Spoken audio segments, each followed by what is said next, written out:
আগুনে ভস্মীভূত হয়ে গেল বসতবাড়ি। ঘটনাস্থলে দমকলের একটি ইঞ্জিন। এলাকায় চাঞ্চল্য। অসহায় পরিবারের পাশে দাঁড়ানোর আশ্বাস কাউন্সিলরের। বাঁকুড়া জেলার বিষ্ণুপুর পৌরসভার 7 নম্বর ওয়ার্ডে এক রংমিস্ত্রির বসতবাড়িতে হঠাৎ করেই আগুন লেগে যায়। আগুনে ভস্মীভূত হয়ে যায় ঘরের ভেতরে থাকা সমস্ত আসবাবপত্র থেকে শুরু করে পরিবারের সদস্যদের যাবতীয় ডকুমেন্ট। অসহায় পরিবার ভেবে কুল পাচ্ছেন না কী করবেন। এমন পরিস্থিতিতে স্থানীয় এবং পরিবার সূত্রে জানা গেছে, মঙ্গলবার যখন সন্ধ্যা দেখানো হচ্ছিল বাড়িতে, সেই সময় প্রদীপ থেকেই সম্ভবত আগুনের শিখা থেকে কোনো ক্রমে ঘরে থাকা দাহ্য পদার্থে আগুন লেগে যায়। দাউ দাউ করে জ্বলতে থাকে ঘর। পরিবারের লোকজনের চিৎকার চেঁচামেচি শুনে প্রতিবেশীরা ছুটে আসেন আগুন নেভানোর কাজে হাত লেগান পাড়া প্রতিবেশী সকলেই। খবর দেওয়া হয় স্থানীয় কাউন্সিলরকে। কাউন্সিলর ফোন করে থানায় এবং বিষ্ণুপুর দমকল বিভাগে খবর দেন। তড়িঘড়ি ঘটনাস্থলে পৌঁছায় দমকলের একটি ইঞ্জিন। এরপর গ্রামবাসীদের এবং দমকলের প্রচেষ্টায় আগুন নিয়ন্ত্রণে আসে। ততক্ষণে সমস্ত কিছু শেষ হয়ে গেছে। ঘরে থাকা টাকা পয়সা, বিভিন্ন ধরনের আসবাবপত্র এবং পরিবারের সদস্যদের সমস্ত ডকুমেন্ট পুড়ে ছাই হয়ে যায়। এই পরিস্থিতিতে সরকারি সাহায্যের আর্জি জানাচ্ছেন অসহায় পরিবার। এরপর স্থানীয় কাউন্সিলর তাদের পাশে দাঁড়ানোর আশ্বাস দিয়েছেন। দেখুন কি বলছেন পরিবারের সদস্যরা এবং কাউন্সিলর।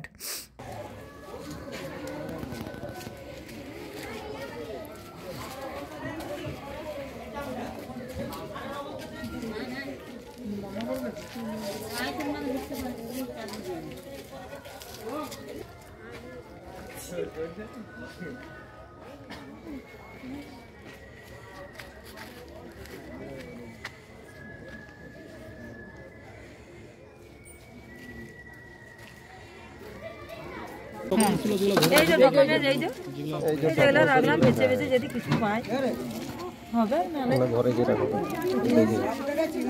এটা কি আছে?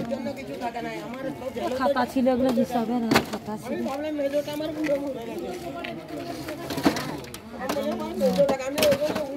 চাবিটা কিসের? কোন ঘরের চাবি আর চাবি, মায়ের চাবি সব পুড়িয়ে গেছে। আমার মাই দুটোই পুড়িয়ে গেছে। আমি তো ভাবলাম মেজো, আমার মেজো ওগুলা রাখ, সব পরে পরে বার করাবি।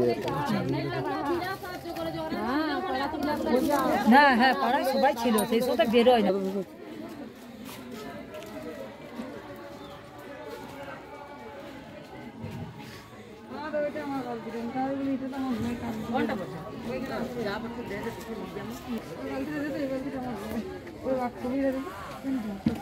আসুন।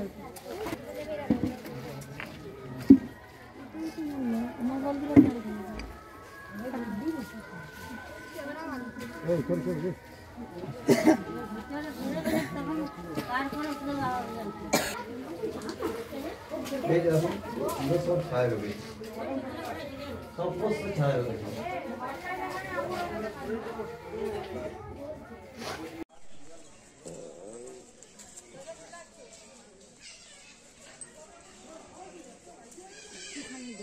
বলছে সলতে দিয়ে চলে গেছিল মনে হচ্ছে, হিন্দুরে মনে হচ্ছে এটা করেছে সম্ভবত আর কি, মানে আমিও তো ঠিক জানি না। আমি যেই দেখে গেলাম প্রদীপটি জ্বলছিল, যে কপারটি লাগিয়ে চলে বাঁশ পুড়ে গেছে। বাঁশ কিছু না, এটা এমনি দাঁড়িয়ে আছে। হ্যাঁ হ্যাঁ হ্যাঁ, বাস পড়ে গেছে না এগুলো।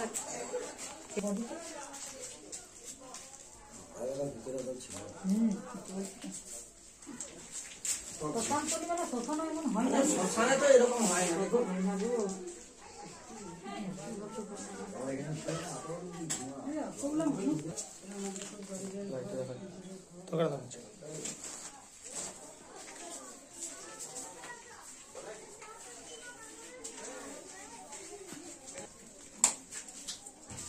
যেই পুলি ঢুকেছে ও বন্ধ করে কিছু রাখবে, ওদের ভয় আছে তো যে খবর করে দেওয়া।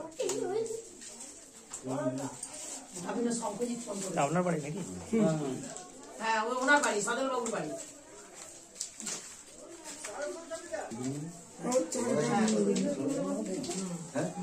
ঘড়িটা না, ঘড়িটা এইখানে ছিল।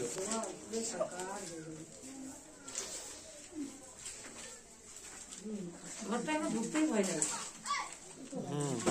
দাদাবাবুর নম্বর ছিল আমার কাছে, ডিলিট হয়নি। শুভদারটা ছিল, শুভমিত্র। তারপরে উনাকে আমি ফোন করেছিলাম সৌমিক তাকে উনি লোক পাঠিয়েছিলেন।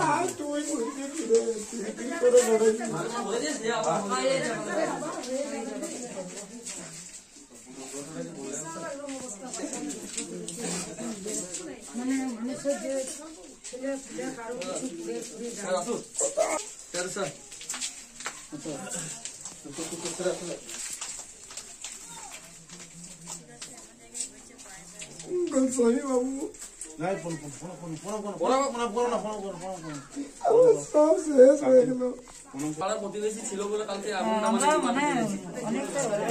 লেগেছিল বলতে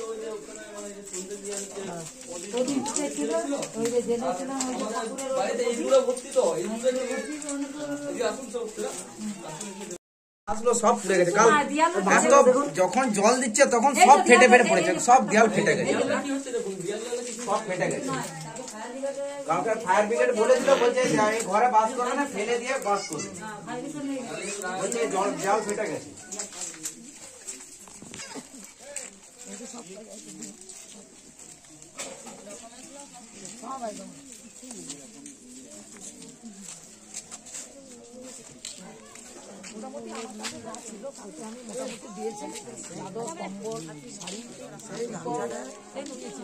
নতুন গামছাটা কাল থেকে কষ্ট করে যাবে এখনো পর্যন্ত ভাগ্যে করেছিল সেটাও এখন যেটা মোটামুটি এদের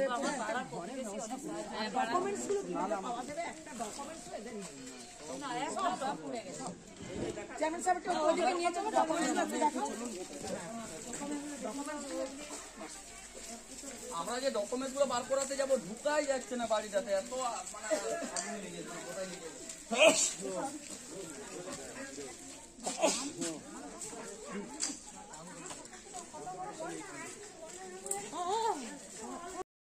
হ্যাঁ ঘটনাটা আমরা সন্ধ্যাটি আমার মানে প্রচুর আমার শরীর খারাপ দিয়ে এই গালে দেখাই এলাম। এবারে আমি সন্ধ্যার থেকে আর বেরোই নাই, আমার যাটা সন্ধ্যাটা দিয়ে গেল, আমি তাও বাড়িটাকে আবার এলাম, দিয়ে পরে সন্ধ্যাটা দেখছি প্রদীপটা জ্বলছে, দিয়ে কপারটিকে দিয়ে আমরা ওই ঘরে বেরিয়ে গেলাম। দিয়ে পরে সে আমার ছেলেটাকে মেচে ছেলেটাকে বললাম একটা বিস্কুট এনে দিতে, বাবা আমি খালি পেটে ওষুধটা খাবো না, এনে দিয়ে খেলাম। খেয়ে পরে তারপর কিছুক্ষণ পরে আমার একটা ভাসুরপো ডাকতে গেছে পাশের বাড়ি, কাকিমা তোমাদের বাড়িতে প্রচুর মানে ধোঁয়া উঠছে। বলি সে কি বলে এসে দেখছি, তখন দরজাটা খুলে দেখছি প্রচুর ধোঁয়া, আর তো ঢোকার চান্স নাই। তখন মানে সবকে ডাকছি আসবি, আমার বাড়িতে আগুন লেগে গেছে, আগুন লেগে গেছে। তখন পাড়ার সবাই সব এসে পর আর করে তখন আমার জানলাটা খুলে দেখলাম, তখন সব জল ফাবড়া ফাবড়ি করছে আর করছে, তখন আরও হো হো প্রচুর ধরছে আগুন। আগুন আর মানে ধরে যাচ্ছে খুব নিবানো নয়। দিয়ে সে সাবমার্সেলটা তাড়াতাড়ি করে চালু করে পাইপ টাইপ লাগিয়ে আর করে যাক সব ছেলেগুলো আরগুলো আগুনগুলো নিবানিবি করতে, তখন ফায়ার ব্রিগেডকে ফোন করেছে, দিদিমণি করেছে, আমাদের সুমন বাবুকে বলেছি, ও ফোন করেছে, দিদিমণি এসছে, ফায়ার ফোন করেছে সব, মানে ও কোথায় আটকে গেছে বলছে জানি না। দিয়ে পরে এসে পরে আর যাই হোক নিবানিবি করলো, মানে যা ছিল সব সব সব আর কিছু না, একটি মাছি পর্যন্ত নয় বাড়িতে। আমাদের যে কমিশনার ছিলেন তিনি নিজে প্রত্যক্ষদর্শী, সে এত কান্নাকাটি করছে যে ও দেখে আর থামতে পারে না, মানে এমন দৃশ্য বাড়িটার মানে সব সব সব পুড়ে গেছে, কিছু না। চেয়ারম্যান আমাদের দিকে বললো যেগুলো পুড়ে গেছে আমরা সরকারি অনুযায়ী করব, সরকারি অনুযায়ী যেমন করার দরকার করব, যেমন সাহায্য করার, এখন কিছু চাপ থাকে। আমার নাম বৈশাখী মালাকার। ঘটেছিল আমরা দেখলাম বাড়ি, আমরা কেউ জানতাম না, দেখছি আমরা বাইরেটা বেরিয়েছিলাম, বাইরেটা বেরিয়ে আমরা দেখছি হয়তো ধোঁয়া ফোঁয়া জ্বেলেছে, আমরা ওই ধোঁয়াটা দেখছি পুরোটা মানে ধোঁয়া ধরছে। তারপরে আমরা দেখছি ধোঁয়াটা ধরছে অর্থাৎ ধোঁয়া ফোঁয়া দিয়েছে, তারপরে আমরা সামনেটাতে এলাম, তখন মানে আগুন দেখতে হয়তো ধরে গেছে, আগুন ধরার পরেই আমরা কিন্তু সবাই মিলে হয়ে করে বেরিয়েছি। বেরোবার পর আমার টিউবওয়েল ছিল সামনে, টিউবওয়েলে বালতি করে জল টিপছি আর জল দিচ্ছি, তা তো আরও ধরে গেছে। তখন মাথায় এলো যে আমাদের সাবমার্সেল আছে, সাবমার্সেল রীতা ম্যাডাম আমাদের করে দিয়েছিল, সেই সাবমার্সেল চালিয়ে আমরা পাইপ চালিয়ে এবং জল দিয়ে সেই বাড়িকে আমরা নিমাই আধ ঘন্টা 1 ঘন্টা ধরে।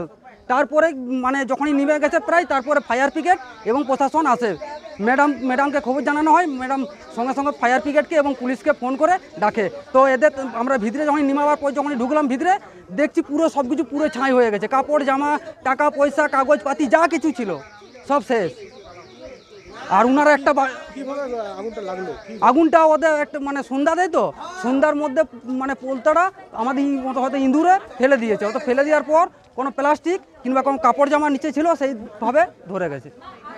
উনারা বাড়িতে থাকে না, উনারা রান্না বাড়িতে ছিল, রান্না বাড়িতে ওরা খাওয়া দাওয়া করে, তারপরে ওরা ওই বাড়িতে শুতে যায়, আর উনাদের আর কিছু নেই।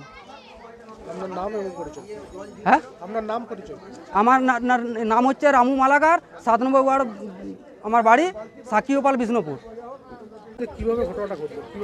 ঘটনাটা ঘটেছে বলতে আমি একটা বন্ধুর বাড়িতে ছিলাম, ঠিক আছে। এবার বন্ধুর বাড়িতে আমাকে ফোন করেছে, বলছে তোদের ঘরে আগুন লেগেছে। এবার আগুন লাগার মাত্রকে আমি সঙ্গে সঙ্গে ছুটে আসি, এসে পরে দেখি সব অলরেডি জ্বলে গেছে। টিঙের দিকে এবার জল দিচ্ছি, ঢুকবার চেষ্টা করছি কিন্তু ঢোকা যাচ্ছে না, মানে ঢুকবার অনেক চেষ্টা করেছি কিন্তু ঢোকা যাচ্ছে না, এত আগুন ধরেছে। বাড়ির ভিতরে কেউ থাকেনি, আমাদের এইখানে একটা রান্নাঘর থাকে তো, ওখানে সব বসেছিল, ওইদিকে কেউ যাওয়া হয়নি, বুঝতে পারেনি। কাকিমা সন্ধ্যা দিচ্ছিল, তখন যে পাড়ার লোক আরও 2-4টা পেরিয়ে যাওয়ার পরে বুঝতে পেরেছে যে আগুন লেগে গেছে ভিতরে, গন্ধ গ্যাস। আর হ্যাঁ, সন্ধ্যে দেওয়ার পরে ইঁদুরে পোলতে টেনে নিয়ে চলে গেছে, দিয়ে নিয়ে যাওয়ার পরে এরকম ঘটনা ঘটে গেছে। না, আমার বাড়ি ওটা, মানে আমার যাবতীয় মানে জামা প্যান্ট ডকুমেন্টস যা থাকে সব ওই বাড়িতে থাকে, সব জ্বলে গেছে, কিছু আর নেই। এবার ধরুন 2টো আলমারি আছে, 2টো সোফা আছে, একটা পালঙ্ক আছে। এবার ধরুন জামা প্যান্ট তো যা মানে জামা প্যান্ট অলরেডি সব জ্বলে গেছে। তারপর হচ্ছে টাকা পয়সা ছিল, অনেক টাকা ছিল, ওগুলো পুড়ে গেছে।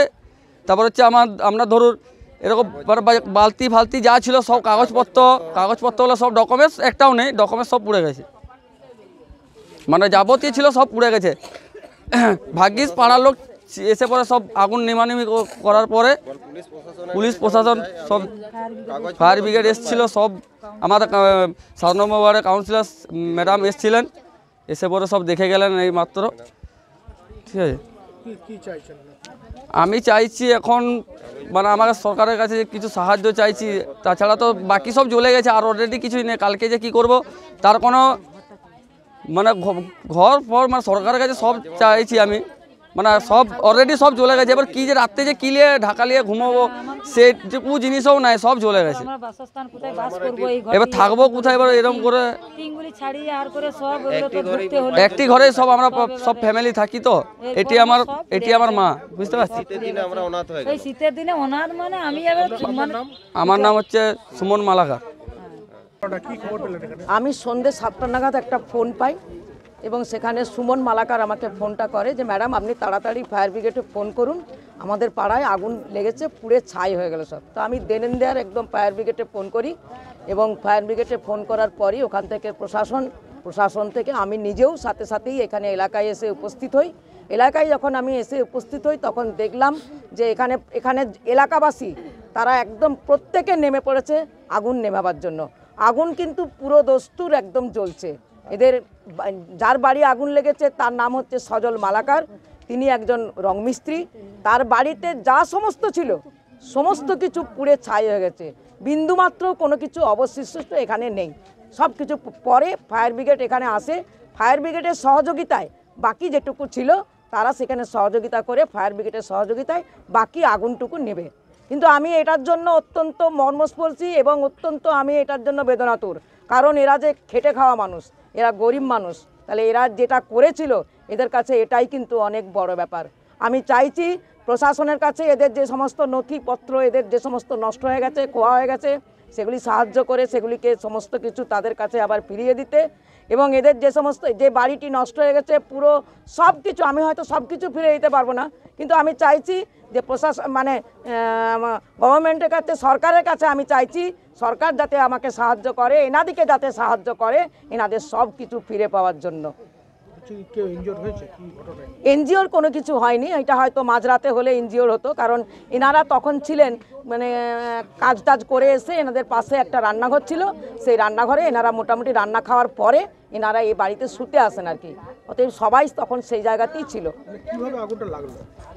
এনাদের কাছে আমি এসে যেটা শুনছি, এনাদের অনুমান এনারা সন্ধে দিয়েছিলেন, সেই সন্ধ্যের বাতিতে হয়তো এদের ইঁদুর আছে, সেই ইঁদুর হয়তো সলতেটা টেনে নিয়ে যেয়ে সে হয়তো এনাদের বিছানা টিছানা তো নিচে ছিল বা কোনো পলিথিন ছিল, সেই জায়গাতে যেয়ে আগুনটা লেগেছে। কিন্তু আগুনটা অনেকক্ষণই লেগেছে, সব কিছু যখন পুড়ে ছাই হয়ে গেছে, মানে অল্প সময়ের মধ্যে এনারা জানতে পারেননি, পুড়ে ছাই হয়ে যাওয়ার পরই এনারা জানতে পেরেছেন আর কি। এখানের মানে এলাকাবাসীর প্রচণ্ড সহযোগিতা, সেই সহযোগিতার জন্যই আগুনটা আয়ত্তে আনা গেছে। আমি এলাকাবাসীকে ধন্যবাদ জানাই তাদের এই সহযোগিতার জন্য।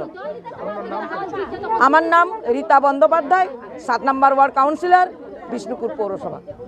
কালকে আমাকে আমার 7 নম্বর ওয়ার্ডের সম্মানীয় কাউন্সিলর রীতা বন্দ্যোপাধ্যায় জানিয়েছিলেন। আমি বললাম যে ঠিক আছে, উনি সঙ্গে সঙ্গে তৎক্ষণাৎ এসছেন এবং ওনার দিক থেকে যতটুকু করার দরকার উনি করেছেন। আজকে আমি পৌরসভার পক্ষ থেকে এলাম, দেখে গেলাম এই বিধ্বংসী অগ্নিকাণ্ডের পাশে আমরা পৌরসভা আছি এবং এই বিষয়ে যা যা করণীয় আমরা করব। ওদের পাশের পরিবারবর্গের প্রতি আমার সমবেদনা রইল এবং আমাদের পৌরসভার থেকে যা করণীয় সেগুলো আমরা সমস্তই করব এবং সমস্ত কিছুই পুড়ে গেছে।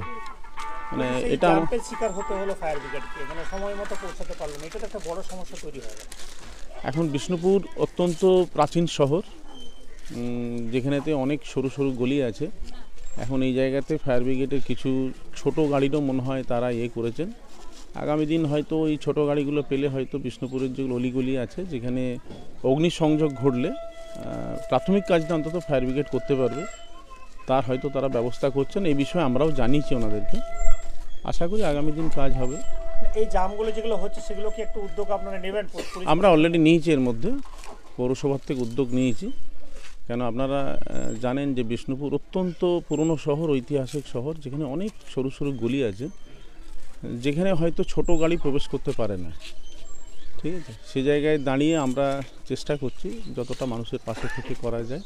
এই বিষয়ে আমরা প্রশাসনের সঙ্গে কথা বলেছি এবং ফায়ার ব্রিগেডের সঙ্গে কথা বলেছি, যাতে করে আগামী দিন এই জায়গা থেকে কোনো রাস্তা যদি বার করা যায় তাহলে আগামী দিন সবাই ভালো থাকবে। এই অভিযোগ যেটা বলছেন, সেই অভিযোগটা মানুষের অভিযোগ ছিল। সেই অভিযোগের 24 ঘন্টা রেস কাটতে না কাটতেই আজকে বিষ্ণুপুরে 7 নম্বর ওয়ার্ডের যে কাউন্সিলর আছে মাননীয় রীতা বন্দ্যোপাধ্যায়, তিনি একই অভিযোগ করেছেন। ফেসবুক পোস্টের মাধ্যমে আমি দেখলাম যে সেখানে একটি বাড়ি পুড়ে যায়, সেখানে ফায়ার ব্রিগেডকে জানানো হয়। সেই ফায়ার ব্রিগেডের গাড়ি আসতে যথারীতি গোপালগঞ্জের ওই সংকীর্ণ রাস্তার মধ্যে আটকে পড়ে। তার জন্য সেই যে ঘর দাহ পুড়ে যাচ্ছিল সেখানে আসতে দেরি হওয়ার জন্য সর্বস্ব তার পুড়ে ছাই হয়ে যায়। যাই হোক, সেখানের মানুষ, পাশাপাশি মানুষ দাঁড়িয়ে থেকে অনেক রেক্টিফিকেশন করে, ফায়ার ব্রিগেড আসার আগেই সেই কাজ সম্পূর্ণ করে। দেখুন, বিষ্ণুপুর বাসির থেকে আর বড় ক্ষেত্রে কিছু হতে পারে না। বিষ্ণুপুরের জনগণ যেটা চায় সেটাই হচ্ছে কথা, এটা অভিযোগের ব্যাপার নয়। বিষ্ণুপুরের মানুষের এটা দাবি, বহুদিনের দাবি আছে। কারণ এটা নিয়ে সরকার বহুবার চেষ্টা করেছে, কিন্তু জানি না কেন হচ্ছে আজ হঠাৎ করে ছোট জায়গার থেকে আবার একই কথা বলবো, ছোট জায়গা যেটা সংকীর্ণ জায়গা ছিল সেই জায়গাগুলোই আগে প্রথম দরকার আছে ভাঙাভাঙির জন্য। আর কিছু বিশেষ কিছু বলাবার নেই আমার। না, আমি আপনাদেরকে গতকালই বলেছিলাম যে প্রকৃত পরিকল্পনার অভাব এই উন্নয়ন রাস্তা সম্প্রসারণের ক্ষেত্রে। কারণ হচ্ছে বিষ্ণুপুর এন্ট্রেন্সটাতেই পোকাবাঁধের পাড় থেকে শুরু করে গোপালগঞ্জ, বোলতলা এবং বাহাদুরগঞ্জ, সেই জায়গাটার রাস্তার সম্প্রসারণ না করে কোন উদ্দেশ্য নিয়ে বিষ্ণুপুর শহরের মধ্যে রবীন্দ্র স্ট্যাচু এলাকার রাস্তা সম্প্রসারণ করা হচ্ছে। আর গতকাল আমারই ওয়ার্ডের পাশের ওয়ার্ড 7 নম্বর ওয়ার্ডে ওনার কাউন্সিলরই বলছে যে রাস্তার মানে না থাকার জন্য, ন্যারো হওয়ার জন্য ওনার ওখানে আমাদের ফায়ার ব্রিগেড গাড়ি পৌঁছাতে দেরি হয়েছে। তার মানে আমার যে বক্তব্য, তার বক্তব্যের বাস্তবতা পাওয়া গেল। আমি শঙ্খজিৎ রায়, 6 নম্বর ওয়ার্ডের ভারতীয় জনতা পার্টির কাউন্সিলর। হ্যাঁ, আমি এসে দেখছি আগুনের লেলিহান শিখা পুরো বাড়িটিকে পুরো গ্রাস করে নিয়েছে। কিন্তু এখানে যারা সমস্ত প্রতিবেশী যারা আসে তারা কিন্তু তখন সকলেই ঝাঁপিয়ে পড়েছে আগুন নেভাবার জন্য। এবং আমি সাথে সাথেই ফায়ার ব্রিগেড এবং পুলিশ প্রশাসন দুজনকেই ফোন করি, কিন্তু ফায়ার ব্রিগেড ওখান থেকে আমাকে ফোন করে জানাচ্ছে যে ম্যাডাম আমরা তো জ্যাম্পে আটকে গেছি, আমরা এই জন্য পৌঁছাতে পারছি না। কিন্তু এখানকার মানে ইয়াং জেনারেশন যে কাজটা করেছে, আমার এখানে একটা সাবমার্সিবল আছে, সেই সাবমার্সিবল থেকে পাইপ ফিট করে জলটা দিয়ে ইয়াং জেনারেশন মোটামুটি আগুনটাকে আয়ত্তে আনা হয়েছিল। তারপরে কিন্তু ফায়ার ব্রিগেড এখানে এসে পৌঁছায়, পুলিশ প্রশাসন পৌঁছায়, তাদের সাহায্যে মোটামুটি পুরো আগুনটাই নেভানো যায়। কিন্তু ফায়ার ব্রিগেডের এখান থেকে দূরত্ব হবে বোধহয় প্রায় 3 কিলোমিটার সম্ভব। তুর্কি তো ফায়ার ব্রিগেড এখানে এসে পৌঁছেছিল আমি ফোন করার অন্তত প্রায় আধা ঘন্টা পরে, আধা ঘন্টা 45 মিনিট পরে জাম্পে আটকে গেছিলো গোপালগঞ্জের মোড়ে। ওনারা কিন্তু আমাকে জানাচ্ছেন বারে বারে যে আমরা জাম্পে পড়ে গেছি। সঠিক সময়ে এলে হয়তো কিছু অংশ হয়তো বাঁচত, যেটা মানে আমার প্রতিবেশীরা যে কাজটা করছে বালতি দিয়ে বা ইয়ে দিয়ে, হয়তো ফায়ার ব্রিগেড হলে তার কিছু অংশ হয়তো রক্ষা পেত। সবটা তন্ত্র মন্ত্র করে দেখি তার ভিতরে তুমি না। তন্ত্রমন্ত্রে আমরা বিশ্বাসী নই, মানব প্রেমে বিশ্বাসী। মানবতার বীজ বপনে 24 থেকে 28 জানুয়ারি আমরা আয়োজন করেছি আন্তর্জাতিক গোসাই পরবের। পঞ্চম বর্ষে তিঘুরির মাঠে পরবে থাকছে এদেশের পাশাপাশি বাংলাদেশ, রাশিয়া, জাপান সহ বহু দেশের বাউল পুকিরা। থাকবে পুরুলিয়ার ছোয়ের মুখোশ থেকে খোয়াইয়ের হাট, হস্তশিল্পের সম্ভার, বাংলাদেশের নকশি কাঁথা, পিঠে ফুলের স্টল। মানুষের মধ্যে ঈশ্বরের অস্তিত্ব খুঁজতে সামিল হন আমাদের সকলের উৎসবে। শাস্ত্র গ্রন্থ পড়ি যত, আরো দূরে সরে যাই, আরো দূরে